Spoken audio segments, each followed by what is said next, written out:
तो दोस्तों बहुत बहुत स्वागत है आपका आज के इस नए एपिसोड में। उम्मीद करता हूँ आप सभी लोग अच्छे होंगे, खुश होंगे, स्वस्थ होंगे और हमारी यही दुआ है आप हमेशा अच्छे रहें, खुश रहें।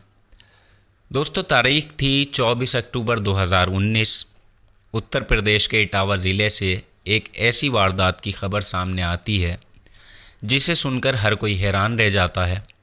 और वो खबर होती है एक महिला की लाश अपने ही घर में मिलती है जिसका बड़ी ही बेदर्दी से, बेरहमी से कत्ल कर दिया गया था। मरने वाली औरत दिव्या मिश्रा एक जाने माने टीवी एंकर की वाइफ थी। मामले को गंभीर समझते हुए फ़ौरन ही पुलिस इन्वेस्टिगेशन शुरू की जाती है और जांच के बाद जब पुलिस वाले इस मामले का खुलासा करते हैं तो हर कोई शॉक्ड रह जाता है। ये मामला था धोखे, विश्वासघात और कोल्ड ब्लेडेड मर्डर का। तो आखिर दिव्या मिश्रा की हत्या किसने की थी, हत्या की वजह क्या थी और इस वारदात के पीछे किसका हाथ था, तो चलिए सब कुछ जानते हैं डिटेल से। ये घटना 14 अक्टूबर 2019 की है। उत्तर प्रदेश के इटावा ज़िले में एक जगह है कटरा बाल सिंह कॉलोनी और यहीं पर एक मकान में दिल्ली में काम करने वाले टीवी एंकर अजितेश मिश्रा अपने परिवार के साथ रहा करते थे। उनकी पत्नी का नाम था दिव्या मिश्रा। शाम का वक्त था, तभी दिव्या के ससुर प्रमोद मिश्रा किसी काम से अपनी बहू से मिलने आते हैं। दरवाजे पर वो कई बार आवाज़ लगाते हैं मगर घर के अंदर से कोई भी जवाब नहीं मिलता। फिर वो दरवाजे को हल्का सा धक्का देते हैं जिससे दरवाज़ा फ़ौरन ही खुल जाता है और जैसे ही प्रमोद मिश्रा घर के अंदर दाखिल होते हैं उनकी आंखें फटी की फटी रह जाती हैं। अंदर का जो मंज़र था वो बहुत भयानक था। घर के हॉल में उनकी बहू दिव्या मिश्रा खून से लथपथ ज़मीन पर पड़ी हुई थी। प्रमोद मिश्रा अपनी बहू को लगातार उठाने की कोशिशें करते हैं मगर दिव्या मिश्रा कोई जवाब नहीं देती। फिर प्रमोद मिश्रा मदद के लिए आवाज़ लगाते हैं, चीखते हैं। उनकी चीखों को सुनकर आसपास के कुछ लोग घर के अंदर दाखिल होते हैं।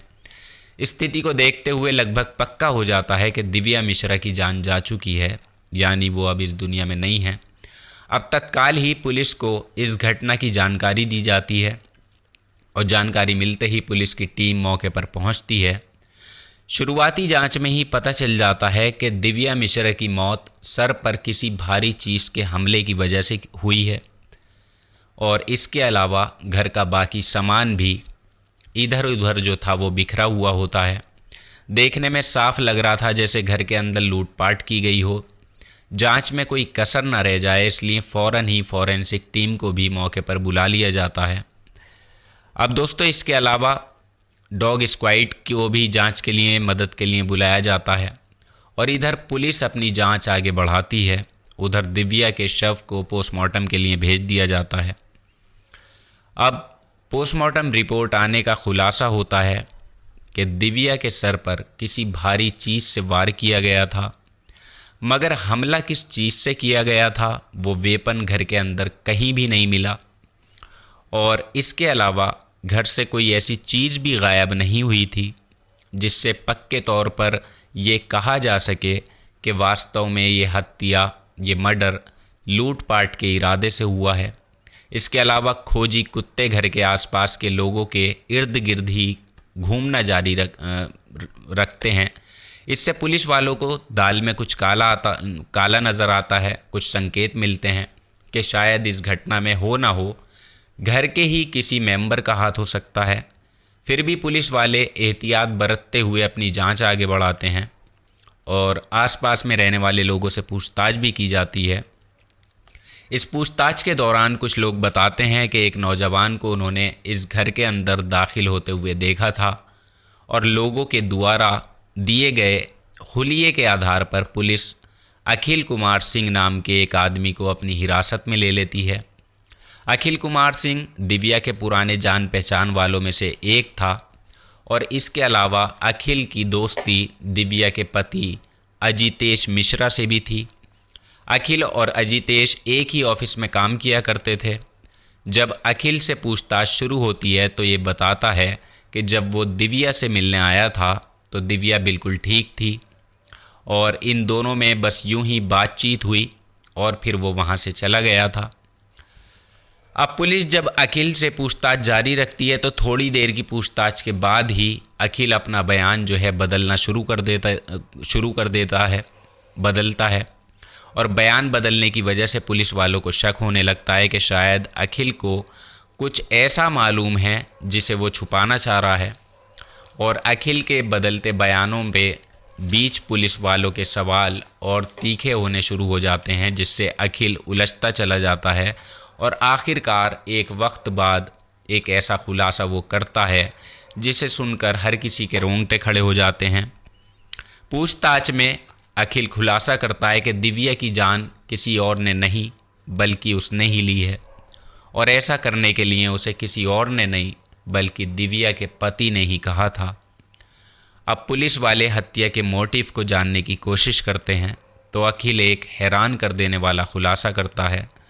खुलासे के मुताबिक दिव्या मिश्रा और अजितेश मिश्रा की शादी 2016 में हुई थी और शादी के कुछ वक्त के बाद तक इन दोनों की ज़िंदगी बहुत अच्छे से गुजर रही थी, मगर एक वक्त बाद दोनों के रिश्तों में कड़वाहट पैदा होने लगी, खटास आने लगी। और खटास की वजह थी पिछले कुछ समय से अजितेश अपनी पत्नी से कटा रहा करता था। अजितेश पत्नी को इग्नोर भी करने लगा था।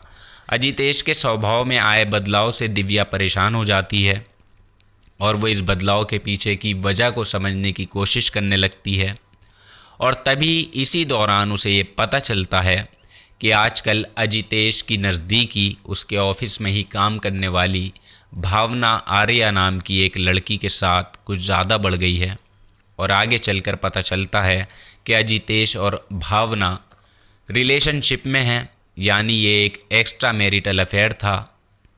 और जैसे ही अजितेश के एक्स्ट्रा मैरिटल अफेयर का पता उसकी पत्नी यानी कि दिव्या को पता चलता है तो दोनों के बीच खूब लड़ाइयाँ पैदा होने लगती हैं, झगड़ा होने लगता है। यहाँ तक कि दिव्या एक दिन अपने पति के मोबाइल से भावना का नंबर भी निकाल लेती है और फिर फ़ोन पर इन दोनों के बीच काफ़ी लड़ाइयाँ होती हैं। दिव्या भावना से बात करते हुए उससे अजितेश से दूर रहने को कहती है। वो कहती है ये मेरा पति है, तुम इससे दूर रहो। भावना अजितेश से दूर होने के बजाय दिव्या की शिकायत अजितेश से करने लगती है और इस पर अजितेश को काफ़ी गुस्सा आता है और वो उल्टा अपनी पत्नी के साथ ही काफ़ी गलत व्यवहार करना शुरू कर देता है। बीतते समय के साथ इन दोनों का झगड़ा कम होने के बजाय और बढ़ता चला जा रहा था। पुलिस पूछताछ में हुए खुलासे के मुताबिक इसी बढ़ते तनाव के बीच अजितेश और भावना मिलकर दिव्या को अपने रास्ते से हटाने का प्लान बनाते हैं। पहले तो अजितेश और भावना किसी प्रोफेशनल अपराधी से दिव्या की हत्या करवाने का प्लान बनाता है, मगर इन दोनों को डर सताने लगता है कि अगर उन्होंने ऐसा किया तो पुलिस की पकड़ में आने की संभावना कुछ ज़्यादा बढ़ जाएगी। तब ये दोनों सोचते हैं कि ये काम किसी भरोसे वाले इंसान से करवाया जाए तो ज़्यादा बेहतर रहेगा। और फिर ये लोग इस काम के लिए ऑफिस में ही काम करने वाले अखिल कुमार सिंह नाम के दोस्त से कांटेक्ट करते हैं। और अखिल की दोस्ती अजितेश और भावना से भी ज़्यादा थी। ये तीनों आपस में एक ही टीवी चैनल में ऑफिस में काम किया करते थे। और इसके अलावा अखिल की काफ़ी पुरानी दोस्ती दिव्या से भी थी और अक्सर अजितेश के साथ दिव्या से मिलने उसके घर भी आया जाया करता था। अजितेश और भावना अखिल से मदद मांगते हैं और थोड़ी नानुक्कड़ के बाद अखिल अजितेश और भावना की मदद करने के लिए तैयार हो जाता है।